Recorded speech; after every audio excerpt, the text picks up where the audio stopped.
Hi Kannan, how are you? Hi, friend. I'm fine. What about you? Good டா. கொஞ்சம் இந்த சாமான்கள்லாம் போட்டு கொடுக்குறீங்களா ப்ளீஸ்? ஒரு 2 minutes வெயிட் பண்றீங்களா? போய் டக்குன்னு போட்டு வந்துறேன். ஒன்னும் அவசரம் இல்ல கண்ணன். நீங்க பொறுமையாவே போட்டு கொடுங்க. அப்ப ஒரு 1 hour வெயிட் பண்றீங்களா? நாட்டி கண்ணன் நீங்க போதும். சரி இருங்க நான் வந்துறேன்.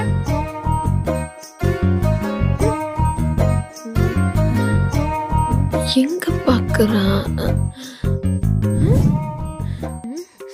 இப்படி வச்சுக்கணும் அவங்க பாக்குற பாரு.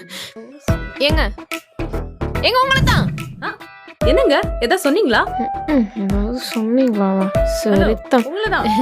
ஏதாவது சாப்பிடுறீங்களான்னு கேட்டேன். அதெல்லாம் ஒண்ணு வேணாம். உங்க வேலையை பாருங்க. இந்தாங்க ஃப்ரெண்ட். எல்லா ஜாமானும் போட்டாச்சு. ஒரு வாட்டி செக் பண்ணிக்கோங்க. எதுக்கு கண்ணன் செக்லாம் பண்ணிக்கிட்டு? உங்க மேல எனக்கு முழு நம்பிக்கை இருக்கு. அப்புறம் கண்ணன் போன தடவை உங்ககிட்ட மொபைல் நம்பர் கேட்டேன். போன் பண்ணி ஆர்டர் கொடுத்தா வீட்டுக்கே வந்து டெலிவரி பண்ணுவீங்கல்ல? வரேங்க. ஏம்மா